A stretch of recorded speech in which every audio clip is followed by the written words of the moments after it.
Cabin Mate 24-hour study hall and workspace. Mobile app download చేసుకొని ఇప్పుడే మీ cabin book చేసుకోండి.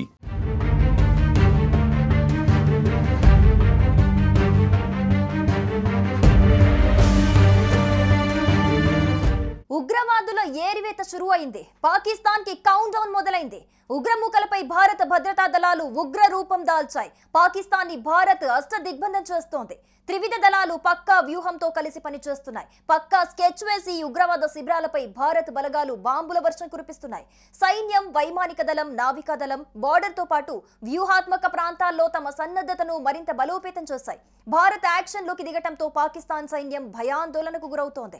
Pakistan army chief general Asim Munir కుటుంబంతో సహా చాలా మంది ఆర్మీ అధికారులు తమ కుటుంబాలను సేఫ్ ప్లేస్ కి పంపిస్తున్నారు. మీడియా వర్గాల సమాచారం ప్రకారం పాక్ ఆర్మీ అధికారులు తమ కుటుంబాలను ప్రైవేట్ విమానాల ద్వారా బ్రిటన్, అమెరికాలకు పంపినట్టు తెలుస్తోంది.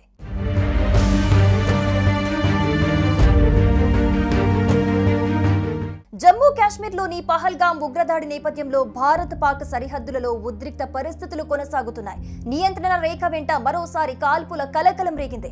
రెచ్చగొట్టే ధోరణితో పాక్ ఆర్మీ కాల్పులకు తెగపడింది. వెంటనే భారత సైన్యం అప్రమత్తమై ప్రతిదాడులు జరిపింది. సమర్థంగా తిప్పికొట్టింది.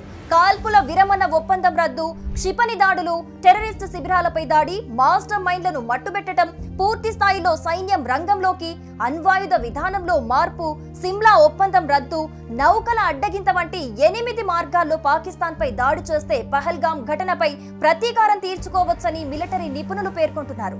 నిఘా ఉపగ్రహాల సంఖ్యను మరింత పెంచడానికి భారత చర్యలు తీసుకుంటోంది. సరిహద్దు భద్రత, తీర ప్రాంత నిఘాను పెంచడంలో భాగంగా రాబోయే 3 సంవత్సరాల్లో మొత్తం దేశాన్ని కవర్ చేయడానికి శాటిలైట్లను రూపొందిస్తోంది. ఈ క్రమంలో భారతదేశం మరో 100 నుంచి 150 ఉపగ్రహాలను తీసుకొస్తోందని తాజాగా ఇస్రో చైర్మన్ వి నారాయణ్ అన్నారు.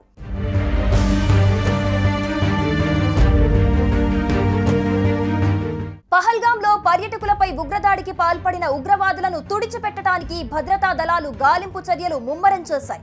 లష్కరే తోయిబా ఉగ్ర ముఠాతో సంబంధం ఉన్న ఉగ్రవాదులు అనుమానితుల కోసం తీవ్రంగా గాలిస్తున్నాయి. ఈ క్రమంలోనే వారి ఇళ్లను వెతికి వేటాడి వాటిని ధ్వంసం చేస్తున్నాయి. జమ్మూ కాశ్మీర్ వ్యాప్తంగా శుక్రవారం రాత్రి 5 ఉగ్రవాదుల నివాసాలను పేల్చేశాయి.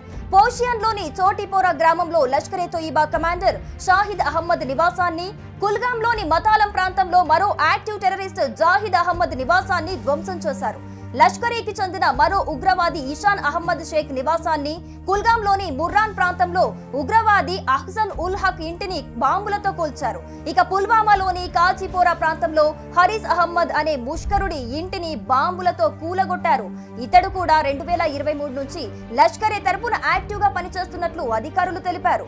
వీరందరిపైన ఇప్పటికే కేసులు నమోదైనట్లు అధికారిక వర్గాల సమాచారం.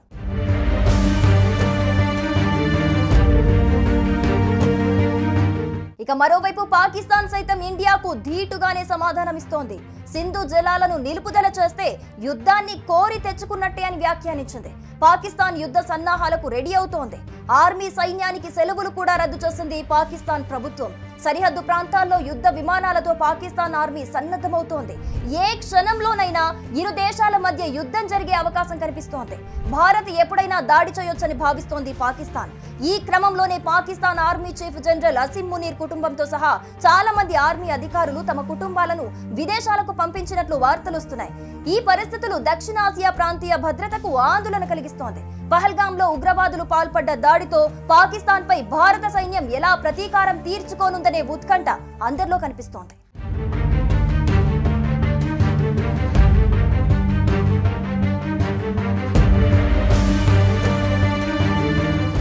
సుమన్ టీవీలో మీ పర్సనల్ అండ్ బిజినెస్ ప్రమోషన్స్ కోసం కింది నెంబర్కి కాంటాక్ట్ చేయండి.